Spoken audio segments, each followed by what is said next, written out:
Bulletin of Bihar में आज हम बात करेंगे अशोक कुमार जी से। अशोक कुमार जी भूमिहार ब्राह्मण एकता मंच फाउंडेशन के राष्ट्रीय अध्यक्ष हैं।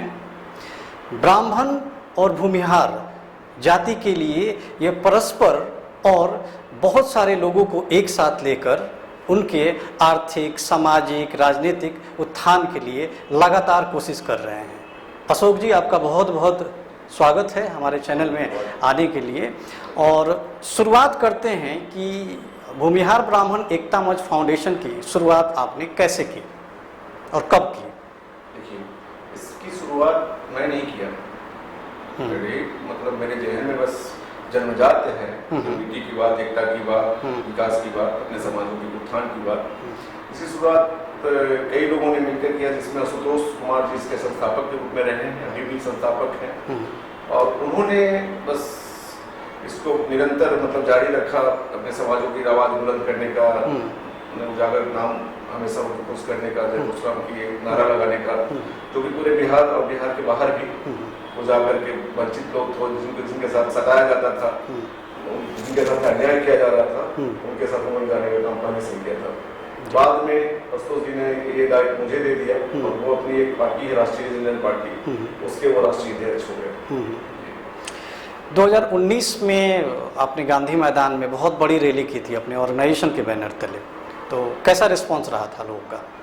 देखिए, रिस्पांस काफ़ी अच्छा था, बहुत ही अच्छा था। और मैं बताऊँ आपको कि मुझे उम्मीद नहीं थी कि आशुतोष जी इतने कम उम्र में इतने सारे लोग को इकट्ठा कर लेंगे, खास करके भूमिहार और ब्राह्मण जातियों को गांधी मैदान में। पहले मुझे नहीं उम्मीद थी, पर मैं जब देखा वहाँ पे हुजूम, तो काफी संख्या में भूमिहार वंशज और श्राम वंशज सारे लोग गांधी मैदान आए और अपना एकता का परिचय दिए थे।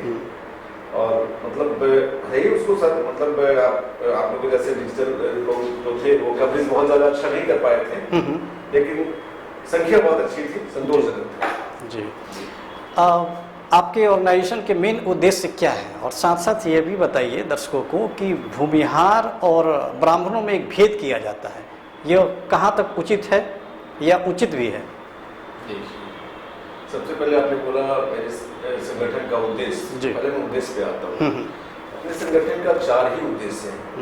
एक तो मेन उद्देश्य है जो अपने समाज में, बिहार में, ब्राह्मण में जो संपन्न लोग हैं, सबल लोग हैं, उन लोगों से आर्थिक, सामाजिक, शैक्षणिक सहयोग लेने की उम्मीद है। और वो सहयोग जो वंचित लोग हैं, जो असहाय लोग हैं, जो सक्षम नहीं है, वहां तक पहुंचाने का मेरा मुख्य उद्देश्य है।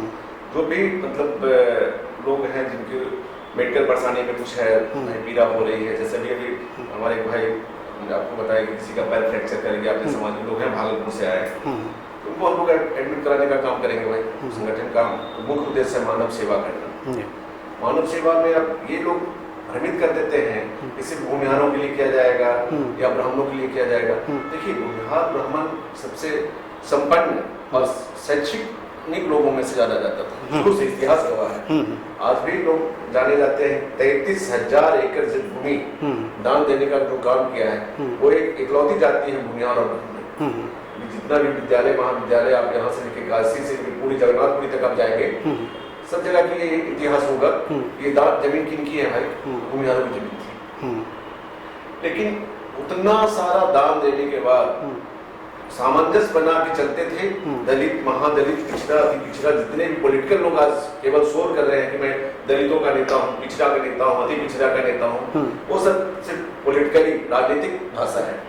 और सही में काम करने का काम जो किया है ना, वो भूमिहार ही और ब्राह्मणों ने किया है आज तक। या जो भी दूसरे समाज के लोग जो शैक्षणिक रूप से मजबूत थे, इनमें ये लगता था कि मानवता ही एक चीज है, वो लोग भी किया। ऐसा नहीं कि भूमिहार ब्राह्मण ही किया है, बाकी दूसरे लोग भी जो शिक्षित लोग थे, जिनको विवेक थी, जिनको ये मन में भावना होती थी मानव सेवा करने का, वो लोग किए थे। लेकिन अभी क्या है कि टुकड़े टुकड़े में लोग बांट रहे हैं, जात पात में टुकड़े टुकड़े में। जितने लोग दलित, महादलित का नाम ले रहे हैं, मैं बहुत दावे के साथ कर रहा हूँ, उन्होंने दलित का आज तक 1% काम नहीं किया है। सिर्फ उसको फोड़ने का, उसको वोट बैंक बनाने का काम किया, यूज एंड थ्रो करने का काम किया है। मैं आज भी अपने गांव में जाता हूँ, तो आज के 20-25 साल पहले तो हमारे मुसहर लोगों का पासवान लोगों का जो मकान था उसमें 1% का तब्दीली नहीं हुआ है। अब जैसा था, जो खाने का तरीका था पहले, जो बांटने का तरीका था पहले, आज भी वही है। मुझे तो नहीं लगता कि लोग दूसरे को सहयोग करते हैं। मेरी भी वही सब रीजन रहा है कि सारे लोग दलित दलित दलित महादलित कर करके जब 10-12 कास्टों को एक तरफ साइड कर दिए और उत्तेजित कर दिए उलझने के लिए, विवाद करने के लिए, और उसके लिए हम लोग को संगठन बनाना मजबूरी हो गई कि नहीं, सारे लोग सब संगठित ही हो रहे हैं। तो क्यों भूमिहार ब्राह्मण एकता मंच अपने ही तरफ से, अपने ही सबल लोगों को सहयोग करके, अपने ही वंचित लोगों को सहयोग करवाए। सरकार से उम्मीद नहीं है, वो सिर्फ दलित और महादलित करेंगे, चाहे वो जिसकी भी सरकार है, चाहे वो बीजेपी की सरकार है, जेडीयू की सरकार है, आरजेडी की सरकार है, उनकी स्लोगन एक ही रहेगी, दलित महादलित, दलित महादलित। बशर्ते वो दलित महादलित की नहीं करेंगे। और भूमिहार एक ऐसी जाति है जो दलित को भी लेके चलेगा, महादलित को भी लेके चलेगा और अपने समाज को भी उत्थान की बात करेगी। जी अजीत जी, रिजर्वेशन पर अपना मत क्लियर कीजिए, अपनी ऑर्गेनाइजेशन का और खुद आपके समाज का। जी, रिजर्वेशन पर अपना मत बताइए कि क्या मत है आपका। रिजर्वेशन होना चाहिए, रिजर्वेशन की समीक्षा होनी चाहिए, रिजर्वेशन हटना चाहिए? देखिए, अब तो राजनीतिक बातें मुझे बहुत ज़्यादा नहीं बोलना चाहिए था समाज की तरफ से, लेकिन भीमराव अम्बेडकर के पूजने वाले जितने भी अनुयायी हैं, और भीमराव अम्बेडकर साहब सच में बुद्धिमान व्यक्ति थे, तभी उन्होंने संविधान लिखने का काम किया जी। और संविधान में वर्णित था कि आरक्षण सिर्फ 10 साल तक ही देना चाहिए, 10 साल के लिए। फिर उस समय देखा जाएगा स्थिति के अनुरूप 10 साल के बजाय 20 साल, 20 साल के बजाय 40 साल हुआ। लेकिन निरंतर आरक्षण देते रहना वो सही में दलित महादलित लोगों को विकलांगता की तरफ ले जाएगा। वो आरक्षित लोग कितने सबल होंगे ये मुझे जानकारी नहीं है। और मेरा कहना है कि आर्थिक रूप से आरक्षण होना चाहिए। वो चाहे ब्राह्मण में आर्थिक रूप से कमजोर हो, भूमिहार में कमजोर हो, सावर्ण किसी सावर्ण में या दलित में कमजोर हो, उनको आरक्षण मिलना चाहिए। आरक्षण जो संपन्न लोग दलित हैं उनको भी आरक्षण मिलना चाहिए, और जो असहाय लोग सावर्ण है उनको आरक्षण नहीं मिलना चाहिए। ये नीति ही गलत है। आरक्षण का मैं घोर विरोध करता हूँ। और जो मैं तो बता रहा हूँ, जो दलित हो या सावर्ण हो, आर्थिक रूप से जो कमजोर है उनको भरपूर सा आरक्षण मिलना चाहिए जी। SC/ST एक्ट जो है उस पर आपके ऑर्गेनाइजेशन का क्या रुख है? SC/ST एक्ट के लिए शुरू से विरोध किया गया, हम लोगों का संगठन शुरू से विरोध किया, और ये विरोध के लायक भी है। भले ही बोले तो राजनीति से प्रेरित होकर के लोग अपने वोट बैंक बनाने के लिए, ताकि लोग ये उन लोगों को भी उलझाने का काम कर रहे हैं। मुकदमा हो जाना साधारण सी बात नहीं है। अभी क्या हुआ है, दलित महादलित भाइयों को लग रहा है कि SC/ST एक प्रसाद मिल गया है, जब भी चाहेंगे खाएंगे और बस निरोग हो जाएंगे। मतलब जब भी जिसको चाहेंगे तबाह कर देंगे, परेशान कर देंगे, और वो नीति लेके चल रहे हैं। SC/ST एक मतलब समझिए कि कैंसर का रूप लेते जाएगा धीरे धीरे, और सब लोगों को तबाह करने का, आपसी मतभेद बढ़ाने का स्वभाव मिटता जाएगा उससे। कारण कि एक साधारण सी बात होगी, वो थाना जाएंगे, उनको वहाँ पे केस हो जाएगा, और जो सामान्य लोग हैं इसके बस प्रताड़ित होते रहेंगे। भूमिहार ब्राह्मण एकता मंच फाउंडेशन शराबबंदी का समर्थन करती है या विरोध? भरपूर समर्थन करती है। भूमिहार ब्राह्मण एकता मंच शराबबंदी का भरपूर सहयोग तो समर्थन करती है। और नीतीश जी का जो सोच है कि काफी दिन बाद इन्होंने शराबबंदी की तरफ मोड़ा, जबकि मुझे जैसा याद है कि शराबबंदी होने के 6 महीने पहले, 8 महीने पहले तक नीतीश जी हर पंचायत लेवल पे, हर चौक चौराहा और कॉलेज और विद्यालय के आसपास शराबों की दुकान खुलवा दिया था। शायद उनको बुद्धि बाद में काम किया कि शराबबंदी होनी चाहिए, और मुझे तो इसका भरपूर समर्थन करना चाहिए था। और जितने भी विवेकशील लोग हैं, मैं सबसे ये निवेदन करूंगा, जितना बन पाए इसका समर्थन करना चाहिए। शराब नाश ही करेगा राष्ट्र को, घर को और पूरे राज्य को, न कि ये बहुत उत्थान का काम करेगा कभी भी।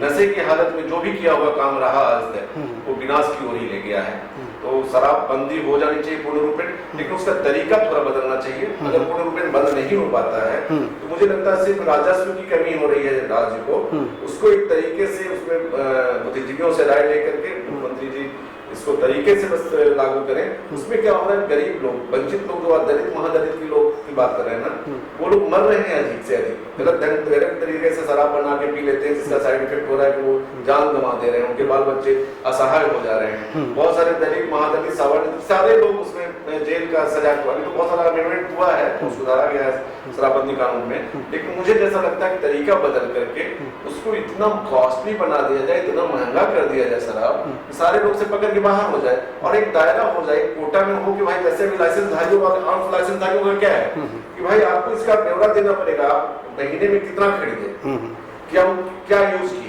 ऐसी तरह से भाई शराब का राजस्व भी आ जाता सरकार को, और एक दायरा हो जाना चाहिए, कितना ही एक आदमी को एक सर्टिफिकेट मिलेगा, एक पास मिलेगा, एक लाइसेंस मिलेगा जिसमें शराब मुहैया कराई जा सकती है, और उस पर वो एक डिजिटल कुछ ऐसा कर दिया जाए कि वो कहीं भी लिंक करे तो पता चले ये बंदा बिहार में पहले जगह से शराब खरीद चुका है, उसको दोबारा दूसरी जगह शराब न मिले। तो इस तरह से कुछ सुधार करके इसको लागू करने का है, लेकिन बंद हो जाए तो बहुत अच्छा है। लेकिन बंद तो होगा नहीं, बहुत गलत तरीके से लोग पीते रहेंगे, जिससे कि खमियाजा भुगतता रहेगा, लोग मरता रहेगा। लेकिन बंद हो जाए किसी तरीके से अच्छा है। अशोक कुमार से अगर कोई राजनीतिक पार्टी और या उनके ऑर्गेनाइजेशन से समर्थन मांगती है तो क्या करेंगे? देखिए, समर्थन अगर देने की बात रहेगी तो मैं शुरू से कहता आया हूँ, जो मेरे समाज का बात करेंगे, मेरे समाज के हित में काम करना का इच्छा जाहिर करेंगे, मेरे समाज के उत्थान की बात करेंगे, तो संगठन उन्हीं को समर्थन देगा, चाहे वो कोई पार्टी हो।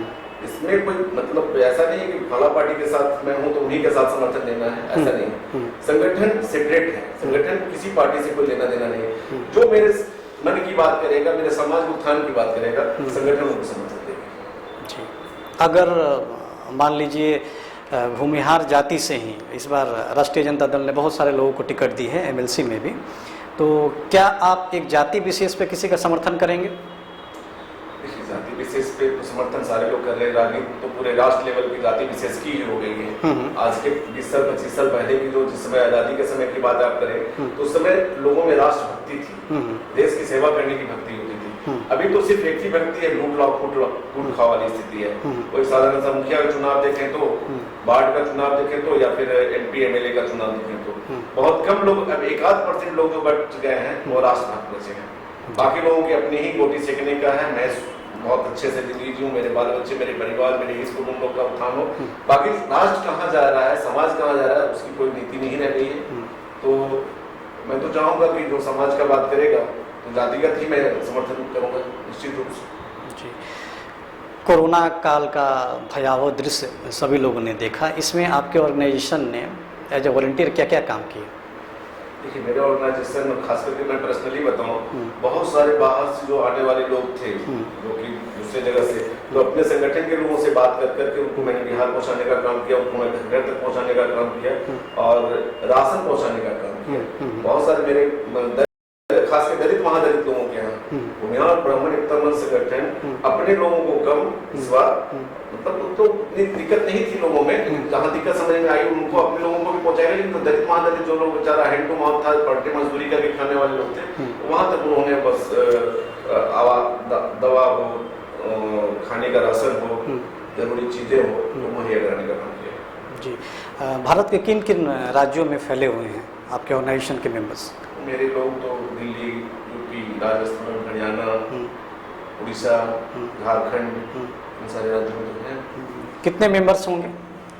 2 लाख मेंबर्स हैं। 2 लाख जी, तो उनको कैसे किस तरह से मैनेज करते हैं? मान लीजिए कहीं से कंप्लेन आए तो उनको किस तरह से सॉल्व करते हैं? क्या प्रोसीजर है? जिला लेवल पे है मेरा, जिला लेवल पे जो जिला अध्यक्ष हुए उनको सूचना दी जाती है, वो अपने जो जहाँ करीबी प्रखंड लेवल के लोग होते हैं, चाहे सहयोगी होते हैं, वो जो जाकर के उनको मदद करते हैं। हमारा भी एक ब्लड बैंक वाले से भी मतलब गठबंधन होना है, जो कि पूरे बिहार राज्य में राज्य स्तरीय जहाँ भी जरूरत पड़ेगी ब्लड का, जिनको भी जरूरत पड़ेगी उनको मुहैया कराया जाएगा। और मंथली हम लोग कैंप करेंगे ब्लड डोनेशन का, और उसके एवज में वो जहाँ भी जिसको भी ब्लड की जरूरत है, जिस ग्रुप का भी ब्लड की जरूरत है, उनको वहाँ उपलब्ध कराया जाएगा। ये पहली प्राथमिकता हमारी। जी, अशोक जी, ये परस्पर देखा जा रहा है कि विगत कुछ वर्षों से हर समाज में बहुत सारे ऑर्गेनाइजेशन हो रहे हैं, तो क्या लगता है आपको कि ये ऑर्गेनाइजेशन क्यों बनाए जा रहे हैं? क्या सरकार उदासीन हो गई है, या ऐसा लगता है कि नहीं ऑर्गेनाइजेशन रहेगी तभी काम आगे हो सकता है और उस समाज का उत्थान हो सकता है? देखिए, उसमें क्या है ना, 90% लोगों को तो पॉलिटिक्स करना हो जाता है संगठन बना के, चाहे वो किसी भी संगठन में, किसी पर्टिकुलर एक संगठन की बात मैं नहीं करता हूँ, पॉलिटिकल होते जा रहे हैं संगठन बना करके, लोग पॉलिटिक्स में हाईलाइट होना चाह रहे हैं। उनका मेन मकसद होता है कि मैं नेता बन जाऊँ।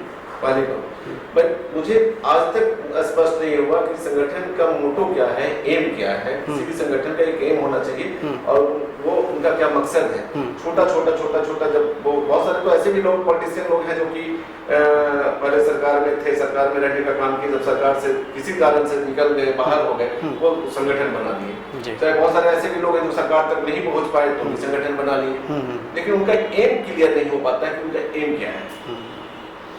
तो ये थे अशोक कुमार, भूमिहार ब्राह्मण एकता मंच फाउंडेशन के राष्ट्रीय अध्यक्ष हैं, और इनकी जो ऑर्गेनाइजेशन है वो लगातार जो इनके समाज के वंचित तबके के लोग हैं उनके उत्थान के लिए काम कर रही है। सहयोग भी किसी भी बड़े नेता से या किसी पार्टी से इनको नहीं मिला, ये खुद ही अपने समाज के जो संपन्न लोग हैं उनकी सहायता से वंचित तबके का ये लोग विकास करते हैं।